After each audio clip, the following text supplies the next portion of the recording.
So we wanted to create a new piece that will be a new body for us. We are Post-Organic Bauplan. I'm Josefina Maro. And I'm Salvador Marino.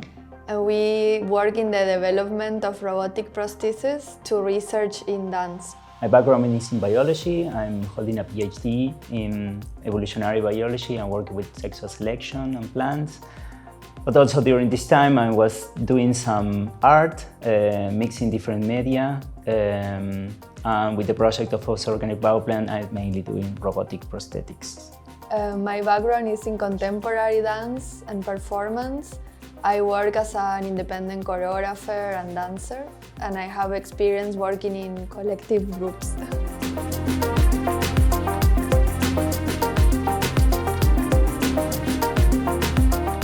The name of Post-Organic Bauplan came with the idea of two different concepts glitching together.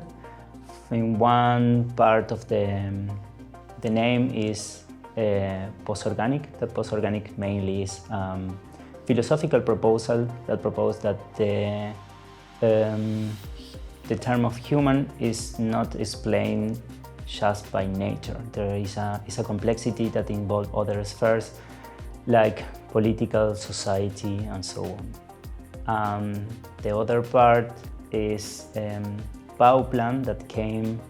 I remember this concept that we were studying in biology, and the term came from the idea of there are a plan inside of you that is evolved to create what you are. Yeah, so we choose these two different terms that come from two different epistemologies to make them crash and create something new. So to break the idea that there is something written already in the body, that it will shape your body, mixing that with also the social aspect and the social constructions that are around the body.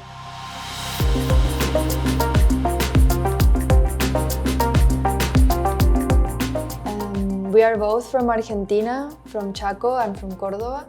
We met in Córdoba in 2017 and we started working together. First with the question of how to create a body that is a medium between us two. And to do that, we started taking inspiration from prosthetic elements and as well from elements of biology, different body morphologies of different insects or plants. And this is always a source of inspiration in our work, because for us they present a variety of morphologies that is very interesting when you translate that to the human body to think of different possibilities.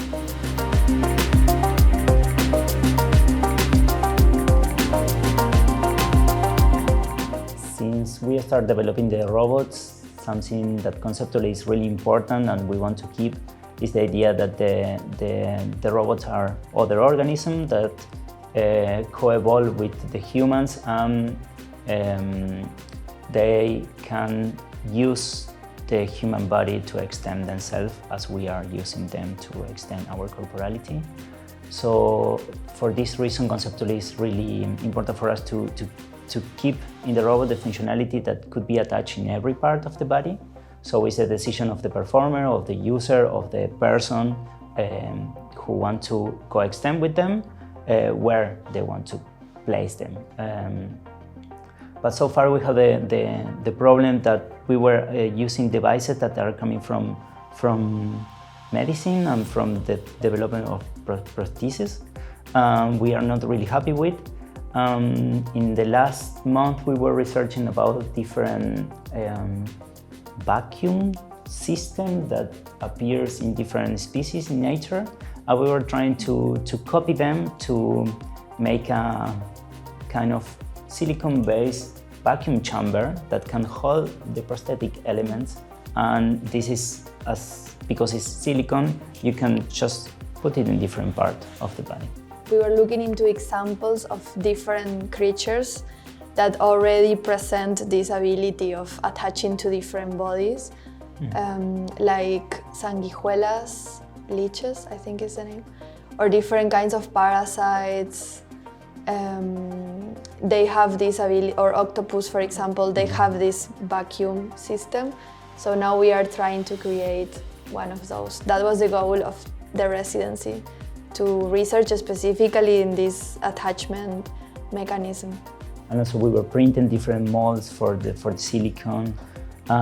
We were trying different ways how to print, because in our project we are printing a lot. We start with a 3D model, with the research for sure behind the 3D model, and then we could try different ways of print the same element. Well, we got a lot of support from the technicians, especially in thinking how to make the molds, how to work with silicone, because we have never worked with that material in the past.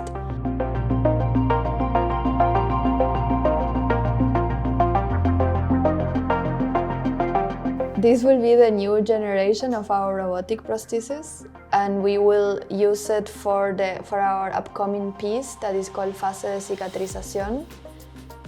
It translated to healing phase in English. It's a new dance piece that we will premiere next year in Germany, and this will be the new generation of robots that will be with us on stage.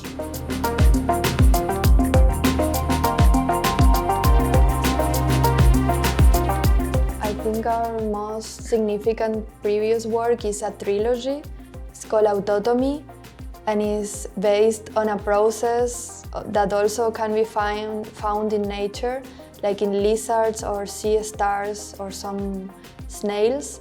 They have this ability of self-amputating part of their body when they are under danger or stress, or if they have a bacteria and they need to heal themselves. Some creatures have this ability of cutting apart and growing it back. So this was the main inspiration for the whole trilogy.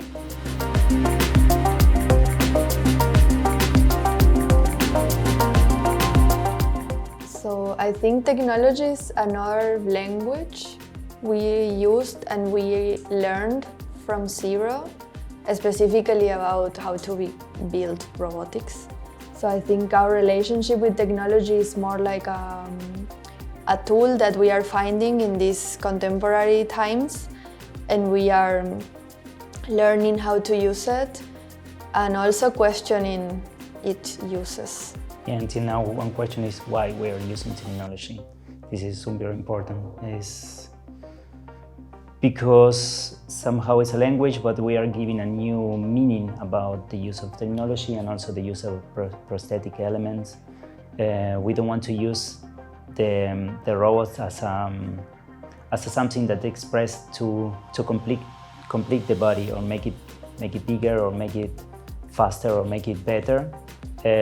Is beyond of that, is change the corporality. Yeah, or to create a question also how the body can relate to technology and how technology can relate to the body. Like creating somatic experience is more like an open question. There I was about also to say that in our background from Argentina, it make a role in the way that how we proceed, because we survive. How we survive. Because also we started the project collecting motors in Argentina from the trash and bringing here to do the first robot. And then we found that for our economy it was impossible to buy a motor. And then we found maybe we found this. We found like broken 3D printers. No, 3D printers came into our life later. We found like broken normal printers in the street, and then we will like break them more and take the motors. And with those that are normally stepper motors, with that we made the first robot. And these motors are really powerful, and you can control it really precisely with Arduino. So, and also I was collecting with other motors from the street. So we say, okay, we're going to Germany, we have to build motors, we don't have a lot of budget to do it. Let's just collect them in the street. And we did 5 kilos of motor. And we did our first prototype.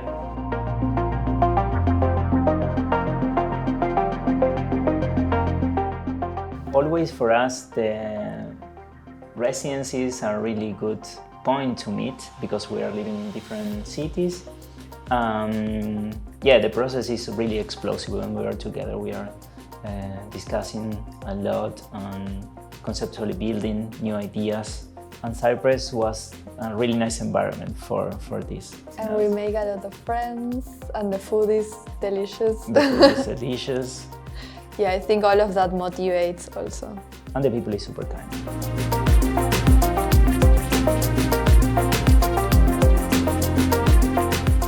The people who want to get in contact with us can do it through our web or Instagram. That everything will appear here below. The webpage will appear here now. Yeah, right. Do this.